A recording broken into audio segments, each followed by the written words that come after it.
डर TV presents. भ्रम tiny. मत जाओ उस मुर्दा घर में। वहाँ मुर्दों के बीच मौत बसती है। तुम्हारा भी वही हाल होगा जो बाकियों का हुआ है। कोई जिंदा नहीं बचेगा तुम दोनों में से। ए बुढ़िया, हमें पता है तू उस मुर्दा घर में नर्स का काम करती थी, इसलिए तेरे से जितना पूछा जाए सिर्फ उतना बता। लाश का नंबर क्या है, बाकी का हम खुद पता लगा लेंगे।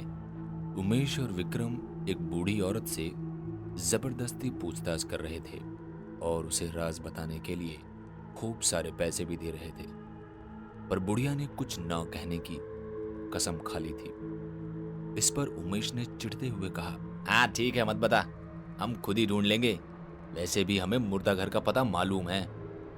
इतना कहकर उमेश विक्रम को लेकर वापस जाने को हुआ ही था कि तभी बुढ़िया ने दोनों को सुनाते हुए कहा, वहाँ ब्रह्मडायनी रहती है जो एक पिशाच के बच्चे को जन्म देने वाली थी, लेकिन आसपास के गांव वालों ने डॉक्टर को इलाज करने से मना कर दिया। वो बेचारी 9 महीने पेट से थी और वहीं तड़प तड़प कर मर गई।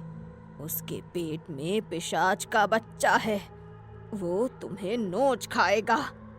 मगर उमेश और विक्रम ने उसकी एक नहीं सुनी और कुछ देर बाद ही दोनों सालों से बंद पड़े एक मुर्दा घर के सामने खड़े थे। उमेश, ये मुर्दा घर तो बहुत पुराना लग रहा है, यहाँ वो लाश पक्का होगी ना? अरे तू चिंता मत कर, इसी मुर्दा घर में हमारी सोई हुई किस्मत छिपी है। अब बस एक लाश को ढूंढना है हमें। ध्यान से सुन, एक अधेड़ उम्र का आदमी है जिसके सोने के दांत हैं, उसी के पेट में 100 करोड़ के हीरे हैं, जिसने पुलिस से बचने के लिए सारे हीरे खा लिए और फिर जहर फैलने की वजह से वो मर गया। उमेश विक्रम को लाश के बारे में बताते हुए मुर्दा घर के अंदर आ गया था। विक्रम ने अंदर आते ही मुर्दा घर की लाइट जला दी, जो कभी जलती तो कभी बुझती थी। ज्यादा वक्त नहीं बर्बाद करते हुए वो दोनों सीधा मुर्दा घर के उस हिस्से में पहुंचे जहां लाशों को इकट्ठा किया जाता था। दोनों ने तुरंत ही लाशों को बाहर निकालना शुरू कर दिया और वो हर लाश को बाहर निकाल वो सबसे पहले उसका मुंह खोल उसके दांत देखते। उमेश और विक्रम इस काम में लगे हुए थे कि तभी विक्रम को लगा इस मुर्दा घर में जितनी भी लाशें हैं उन सब के पैरों में जंजीर बंधी है, जिसे देख विक्रम ने चौंकते हुए उमेश से कहा, उमेश, यहाँ लाशों के पैर में जंजीर क्यों बंधी है? भला लाशें कहाँ जा सकती हैं? उमेश ने विक्रम की इस बात को हवा में उड़ा अपने काम में लगा रहा। तभी उमेश ने लाश का एक बक्सा खोला जिसमें एक औरत की लाश थी, जो लगभग 9 महीने की गर्भवती औरत थी, जिसे प्यार से देखते हुए वो एक पल को रुक गया और प्यार से उसका चेहरा देखने लगा। हाय, इतनी खूबसूरत औरत को भगवान इतनी जल्दी अपने पास क्यों बुला लेता है?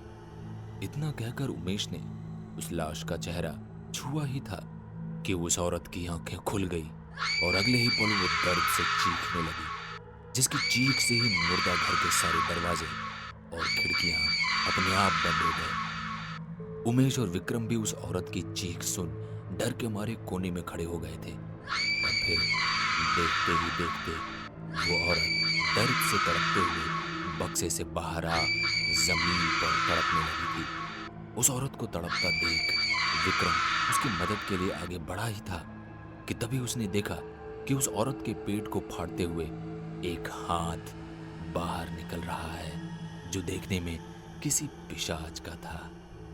पहले हाथ बाहर निकला, फिर सिर, और कुछ ही पलों में एक छोटा पिशाच उस औरत का पेट फाड़कर दोनों के सामने खड़ा था और उसे जन्म देने वाली उसकी मां तड़प तड़प अपने ही खून में लथपथ होकर मर चुकी थी। उस पिशाच के जमीन पर पैर रखते ही लाशों से भरे सारे बक्से अपने आप ही खुलने लगे। सभी लाशें एक बार फिर से जिंदा हो गई थी और सभी की सभी लाशें उस पिशाच की बात मान रहे थे। उस पिशाच ने भी सभी लाशों को उमेश और विक्रम को मारने भेज दिया। इधर उमेश और विक्रम भी अपने आसपास का सामान उठा खुद को बचाने की कोशिश करने लगे। वो दोनों इस वक्त लाशों के बीच घिरे हुए थे और उन्हीं लाशों के बीच उन्हें वो अधेड़ उम्र का आदमी भी दिखा जिसके सोने के दांत थे, पर अब वो लाश नहीं बल्कि एक राक्षस था जो उनकी ही जान लेना चाहता था। जैसे जैसे वो कमजोर पड़ते गए वो लाशें अब दोनों का दम घोटने लगी थी।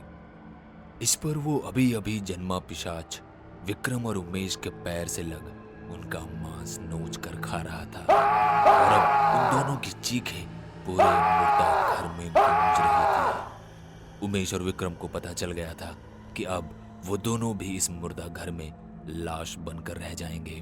तभी उमेश ने खिड़की से देखा कि एक औरत हाथ में मशाल लिए मुर्दा घर की तरफ चली आ रही है। ये औरत कोई और नहीं बल्कि वही बुढ़िया थी जिससे वो दोनों लाश का नंबर पूछने गए थे।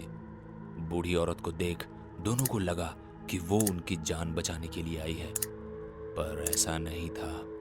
वो दोनों अभी उसे देख ही रहे थे कि तभी उस बूढ़ी औरत ने मशाल से मुर्दा घर के चारों ओर आग लगा दी। देखते ही देखते पूरा मुर्दा घर आग की चपेट में जलने लगा था और उसी औरत ने उमेश से चीखते हुए कहा, वो पिशाच वापस से अपनी माँ के पेट में नहीं जाना चाहिए, वरना ये मौत का खेल कभी खत्म नहीं होगा। दोनों ने बुढ़िया की बात साफ सुनी थी और उन्होंने ठीक वैसा ही किया जैसा बुढ़िया ने कहा था। आसपास की आग देख वो पिशाच वापस से अपनी माँ के पेट में छिपने को जा ही रहा था कि तभी उमेश और विक्रम दोनों उस पिशाच पर कूद गए। पर पिशाच को बचाने के लिए अब लाशें विक्रम और उमेश को नोचने लगी थी। तभी अचानक से पूरा मुर्दा घर ढह गया और चारों तरफ मौत की शांति पसर गई। उमेश और विक्रम मौत की नींद सो चुके थे। फिर ठीक 2 महीने बाद उसी मुर्दा घर के मलबे में से एक औरत के दर्द में तड़पने की चीखें गूंजने लगी और मलबे के बीच दबी एक औरत की लाश का पेट फाड़ते हुए एक हाथ बाहर निकल रहा था।